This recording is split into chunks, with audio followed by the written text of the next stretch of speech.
Nosotros somos el equipo 1, conformado por Caporal Pineda Cristian Giovanni, Cárdenas Galeana Alañeray, Hernández Ramírez Leo Alexander, Martínez Carvajal Dulce Andrea, un servidor Pineda Díaz Jared Porfirio, Sánchez González Jonathan. El tema de esta unidad es errores en los instrumentos de medición. El subtema que vamos a exponer es introducción. Para la introducción a este subtema, dice que la medición y la instrumentación son acciones recurrentes en la vida del hombre y en especial de cualquier profesional, ya que siempre se requiere cuantificar los hechos que observa a fin de obtener conclusiones que le permitan tomar decisiones. Para dar paso a la introducción de instrumentación avanzada, vamos a estar explicando algunos de los instrumentos que se utilizan. Empezamos con sensor. La palabra se usa por extensión toda una serie de aparatos y dispositivos. Sin embargo, entrando más en detalle, se puede decir que el sensor en sí es un elemento primario de medición. Para el caso de una medición de caudal, por ejemplo, lo puede ser una placa orificio, venturi, tobera, turbina, etc.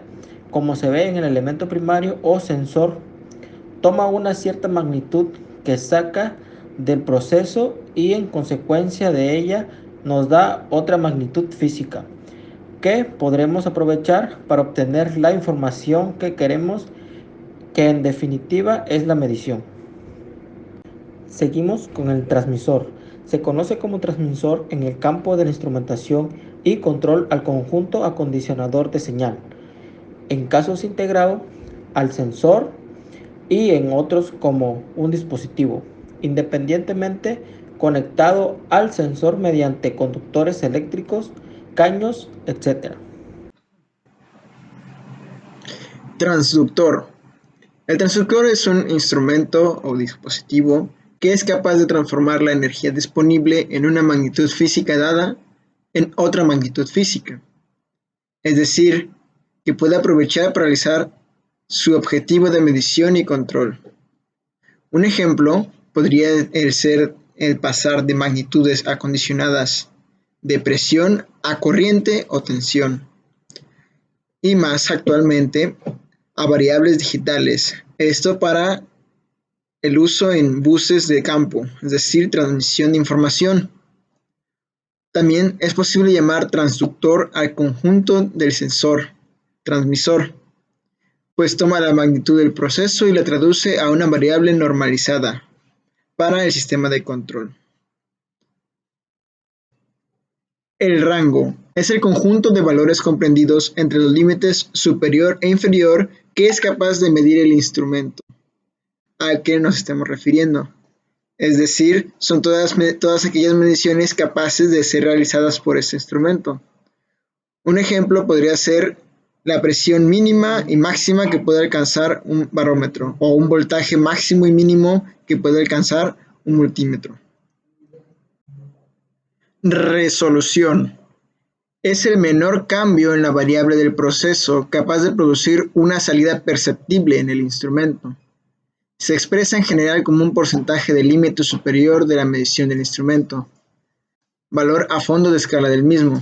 Esto quiere decir que dependiendo de las escalas a las que se encuentre colocada ese instrumento, es posible que el instrumento no alcance a medir una variación tan mínima que quede dentro de esta escala. A ese espacio donde se detecta o no se detecta la variación se le llama resolución. Error. Se lo define como la diferencia entre el valor medido y el valor verdadero. El error es utilizado en control para realizar procesos y realizar controladores. En este caso, un error puede ser generado por varias causas. Las causas que se pueden prever, calcular, eliminar mediante calibraciones y compensaciones se le denomina determinísticos o sistemáticos. Aquellos que no se pueden prever, pues dependen de causas desconocidas o estocásticas, se les denominan aleatorios. Se dice que la exactitud es aquella capacidad de un instrumento de dar valores de error pequeños, es decir, que si un instrumento está calibrado correctamente, sus errores aleatorios harán que los resultados de la medición tengan cierta dispersión. Si el promedio de las mediciones coincide con el valor verdadero del instrumento, se dice que es exacto. La estadística o media nos podrá acercar al valor verdadero. La exactitud se puede especificar en un porcentaje del valor medido, o bien en un porcentaje del valor a fondo de escala del instrumento. En el caso de los instrumentos dedicados a procesos industriales en general, la exactitud especificada corresponde a todo el rango de medición del mismo. Ahora hablaremos sobre la precisión, la cual expresa que cuanto mayor sea la precisión, menor será la dispersión de los valores de la medición alrededor del valor medido. Podría suceder que ese valor no fuese exacto, pero la dispersión sería chica. En ese caso el instrumento es preciso, pero no exacto. La precisión está asociada a estadísticas como la varianza y el desvío estándar. En la técnica se suele exigir que los valores de variables importantes para la calidad del producto se mantengan dentro de un campo dado por 3 desvíos estándar, en más o en menos del valor especificado, y estos desvíos deberán ser pequeños para tener una buena precisión. En este gráfico se logra apreciar un poco más los detalles de dispersión. Cuando un instrumento es preciso, se puede observar que tiene una dispersión menor, representada por la gráfica de arriba, en un pequeño pico, mientras que si el instrumento no es preciso, tendrá una dispersión mayor en cuanto a sus resultados, lo cual se puede ver expresado con la curva que es más amplia. La probabilidad acumulada se refiere a la relación entre la precisión y la exactitud, que nos brinda un resultado más útil en el lugar de en medio. Ahora pasaremos a hablar sobre la repetibilidad. Se dice que esta es la capacidad de un instrumento de repetir la salida cuando se llega a la medición en sucesivas ocasiones bajo exactamente las mismas condiciones. Es decir, se debe exigir que la medición se deba realizar con la variable en sentido creciente o decreciente, pero no en ambos sentidos, pues en este caso deja de ser repetibilidad para ser histeresis. Como con otros parámetros de especificación de los instrumentos, se acostumbra a especificar la repetibilidad como un valor porcentual de la medición o bien del fondo de escala del instrumento. Como se presenta en la imagen, tenemos lo que es el span variable de medida y la lectura de salida, en donde podemos observar la repetibilidad máxima y la repetibilidad en el sentido descendente y el sentido ascendente, donde el span es igual a 400 y el 1% del span representaría que sería igual a 4. Calibración. Una calibración del instrumento es un conjunto de valores de la relación entre la variable de entrada, o sea, el proceso, y la variable de salida, o sea, la medición, donde se mantienen las restantes condiciones constantes. Como vemos, habrá infinitas calibraciones si variamos las condiciones en las que se levanta la curva de calibración. Se trata de alguna forma de obtener las expresiones que relacionen las variables externas que influyen en la obtención de la medición a fin de corregir la calibración en condiciones estándar. Sensibilidad es la variación de la salida del instrumento por unidad de variación de la variable del proceso, o sea, entrada. En definitiva, se puede decir que es la ganancia del instrumento. El ideal es que la misma se mantenga constante. En general, los elementos primarios presentan derivas de la sensibilidad con otras variables, fundamentalmente la temperatura, por lo que el acondicionamiento de señal que realiza el instrumento se debe encargar de compensar esas derivas. En muchos instrumentos industriales se mide también a la temperatura para realizar esta compensación. Error de sensibilidad. Como venimos mencionando, la temperatura en general produce una deriva o variación de la sensibilidad del elemento primario. En gran medida, esta deriva es compensada por el sistema electrónico de acondicionamiento de señales del instrumento. Los distintos primarios tienen una salida variable según la temperatura. En general, esta característica se especifica mediante los denominados coeficientes de temperatura. Cuando se profundiza estos coeficientes, en lugar de ser constantes, pueden ser polinomios función de la temperatura de diversos grados. El error más típico que afecta a la exactitud de los aparatos es el error de cero. Este es causado por un defecto de ajustes en el aparato. Este da una lectura distinta de cero cuando lo que mide vale cero.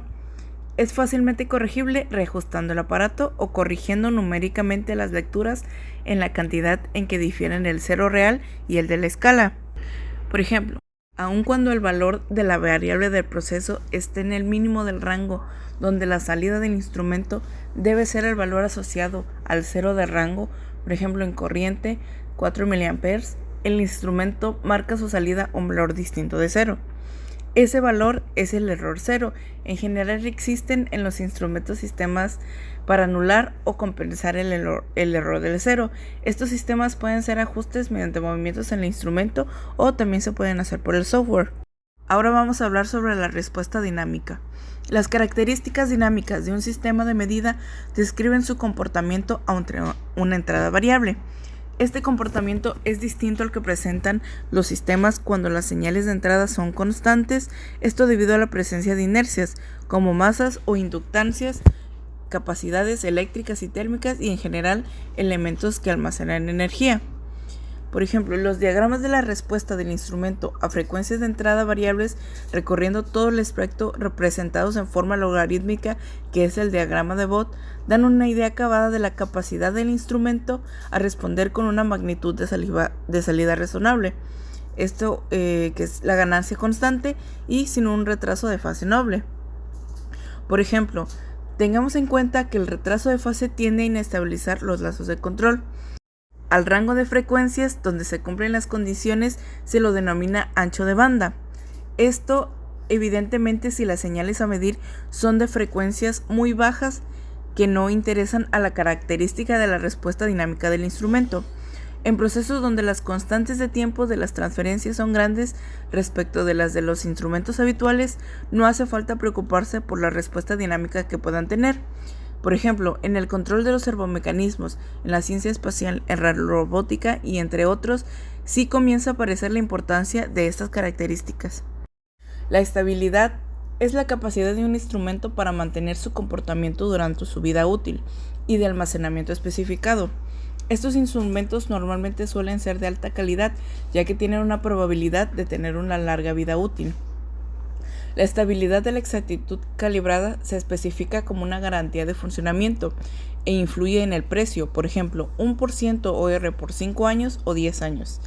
Es interesante destacar a qué se refiere el 1% del que se habla. En general se refiere a la exactitud a lo largo de todo el rango del instrumento y se puede especificar respecto al valor 1 medido o bien de fondo de escala del instrumento. La estabilidad de un instrumento es lo primero que hay que analizar, porque si el instrumento no es estable con el tiempo, en cualquier tipo de error, por ejemplo sesgo, linealidad, repetitividad o reproducibilidad que se detecte con otros estudios puede variar en el tiempo y los resultados de estos estudios no van a ser representativos con el tiempo. Ahora vamos a hablar sobre la clasificación de los instrumentos de medición. Los instrumentos de medición se clasifican acorde al criterio de medición. Se distinguen en instrumentos de medición directa y de medición indirecta. Un instrumento de medición no es más que un aparato que por medio del cual se recurre a comparar un objeto con un patrón específico de escala. La mayoría de los instrumentos básicos de medición lineal o de propósitos generales están representados por una regla de acero, vernier o el micrómetro. Las reglas de acero se usan efectivamente como mecanismo de medición lineal. Para medir una dimensión, la regla se alinea con las graduaciones de la escala orientadas en la dirección de medida y la longitud se lee directamente. La importancia de conocer los distintos tipos de medición reside en la ingeniería, que es la ciencia encargada de la creación y diseño de las estructuras que ameritan el conocimiento de las distintas medidas. Error de paralelaje. El error de paralelaje es un error sistemático personal que se debe cuando uno no mira perpendicularmente la escala del instrumento que se está usando, ya que se encuentran en una posición no adecuada en la que no se puede observar los valores del instrumento en una posición perpendicular, como se muestra en la imagen. Error de escala. Es aquel error en donde se considera aceptable con una mínima no exceda el valor de medición que se requiera obtener. Error de proceso. Este error depende del estado físico y mental del operador, ya que se pueden tomar valores erróneos por cansancio, descuidos, falta de agudeza visual, etc. Error de calibración. El error de calibración se debe al método de medición que se ocupa, puede o no ser muy exacto. Se debe tomar un instrumento de medición con mayor precisión para evitar este tipo de errores. Esto fue todo de nuestra parte y a continuación les mostramos las bibliografías. Gracias.